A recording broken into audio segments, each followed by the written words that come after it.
नमस्कार, बहुत बहुत स्वागत है आपका न्यूज 18 उत्तर प्रदेश उत्तराखंड देख रहे हैं आप। आपके साथ मैं हूं विकास ब्रजेश सक्सेना। ये बुलेटिन की शुरुआत करेंगे बरेली में। नमाज के बाद आई लव मोहम्मद पोस्टर को लेकर बवाल पर पुलिस का एक्शन अब जारी है। पुलिस ने उपद्रव, बवाल और पथराव करने वालों पर शिकंजा कसने का सिलसिला शुरू कर दिया है। अब तक 23 लोगों को हिरासत में लिया गया है। हिरासत में लिए गए लोगों से लंबी पूछताछ चल रही है। एक तरफ जहां बवाल को लेकर बरेली में सुरक्षा व्यवस्था सख्त है, तो वहीं डीआईजी ने बताया कि प्रदर्शन के दौरान उपद्रवियों ने फायरिंग भी की थी, जिसमें से 10 पुलिसकर्मी घायल हुए हैं। बरेली में चप्पे चप्पे पर पुलिस की तैनाती की गई है।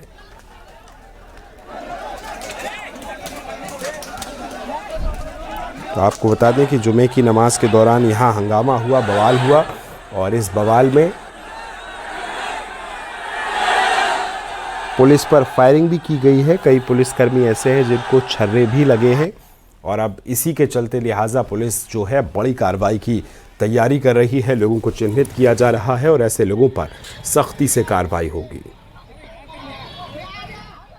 और आज सुबह से ही मैं एसएसपी, प्रशासन के लोग, सभी लोग मौके पर मौजूद थे फील्ड में, और फोर्स लगातार शहर में लोगों से बातचीत कर रही थी और ये लोगों को बताया गया कि आप लोग शांतिपूर्ण तरीके से नमाज़ पढ़ें और वापस चले जाएं।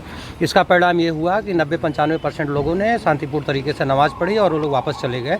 अचानक बाद में कुछ खुराफाती तत्व आए और जिन्होंने पथराव और फायरिंग शुरू करी, और इसमें पर्याप्त उनकी वीडियोग्राफी और फोटोग्राफी की गई है। उस आधार पर पुलिस ने भी जो उसमें लोग मौके पर पाए गए ये करते हुए, उसमें से कुछ की गिरफ्तारियाँ सुनिश्चित की गई हैं और वीडियो और जो हमारे पास फोटो साक्ष्य हैं उसके आधार पर अग्रिम कार्रवाई सुनिश्चित की गई। पुलिस के 10 से ज़्यादा लोग घायल हुए हैं और उनका उपचार कराया जा रहा है और संबंधित डॉक्टर जो है उनसे संपर्क किया। हिरासत में अलग अलग जगहों पे चूंकि हुआ है तो वहाँ लोगों की गिरफ्तारी हुई है। वो संख्या अभी हम लोग मंगा रहे हैं।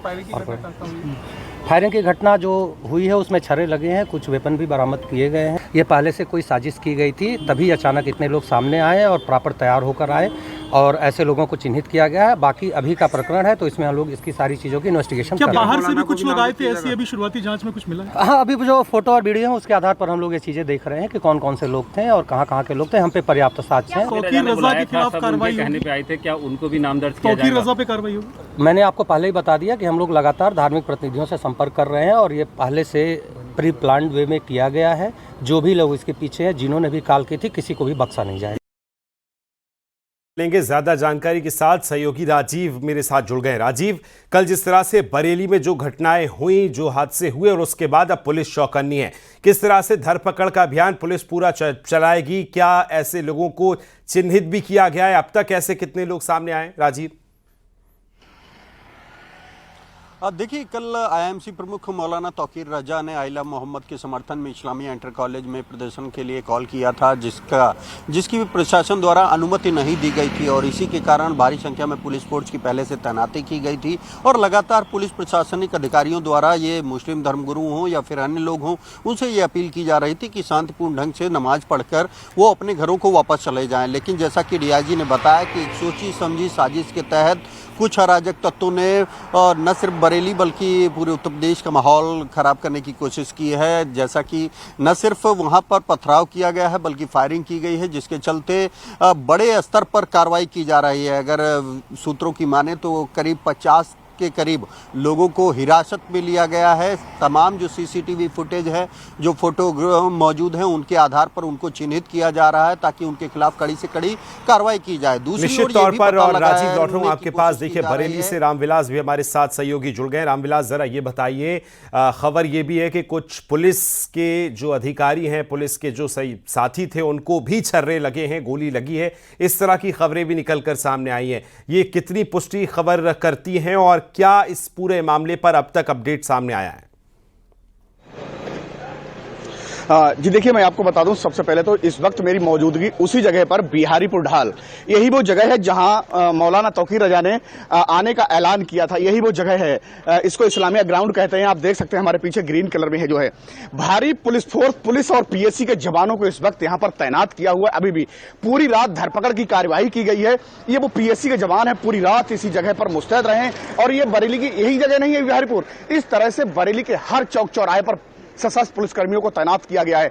और ये वो रोड है जहां पर जो है कल पुलिसकर्मियों के साथ झड़प हुई थी, हिंसक झड़प हुई थी, पुलिसकर्मियों पर पथराव किया गया था, 100 ग्राम से लेकर के 2 किलो तक की ईंटों का पथराव किया गया था और जिसमें पुलिस टीम पर फायरिंग की, जैसा कि डीआईजी ने पुष्टि की इस बात की। और 10 पुलिसकर्मियों को छर्रे लगे हैं जिनका बरेली के जिला अस्पताल में इस वक्त इलाज चल रहा है।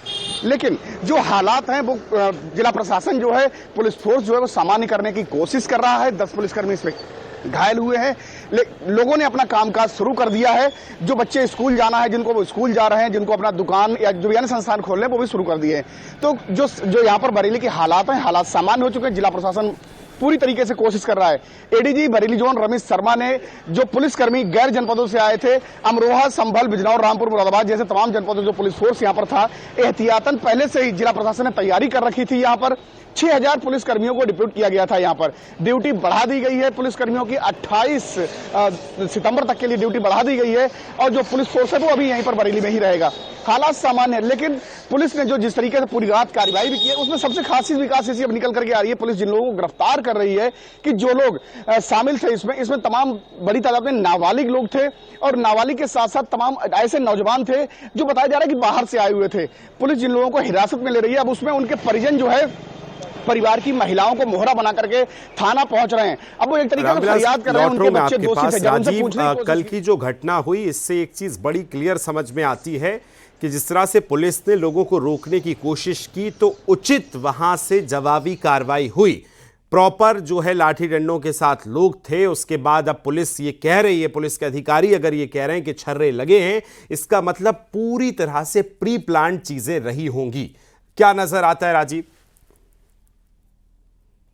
देखिए, इसमें कोई अंदेशा नहीं है क्योंकि जिस तरह से पहले से ही पुलिस प्रशासन ने इस प्रदर्शन की अनुमति नहीं दी थी, लगातार फोर्स गश्त कर रहे थे, भारी संख्या में पुलिस फोर्स की तैनाती की गई थी और जो स्थानीय मुस्लिम धर्मगुरु थे, जो मौलाना थे, उनसे भी लगातार पुलिस और प्रशासन संपर्क में था कि आप शांतिपूर्ण ढंग से इस नमाज को अदा करके जाएं। लेकिन जिस तरह से आपने देखा कि जो उपद्रवी हैं उनके हाथ में न सिर्फ लाठी डंडे नजर आ रहे हैं बल्कि असलहे भी नजर आ रहे हैं, इससे साफ साबित होता है कि कुछ अराजक तत्वों ने एक सोची समझी साजिश के तहत इस पूरे बरेली में माहौल को खराब करने की कोशिश की है। हालांकि अब जैसा कि उत्तर प्रदेश के मुख्यमंत्री योगी आदित्यनाथ ने पहले ही ये संदेश दिया था कि जो उत्तर प्रदेश में माहौल खराब करने की कोशिश करेगा उसे किसी भी कीमत पर बख्शा नहीं जाएगा, उसके तहत अब लगातार फोटो और वीडियो के आधार पर इन सभी लोगों को चिन्हित किया जा रहा है और जो जो इसके जिम्मेदार हैं उनके खिलाफ भी कड़ी से कड़ी कार्रवाई सुनिश्चित की जाएगी, इसका भी निर्देश दिया गया है। तो कुल मिलाकर अभी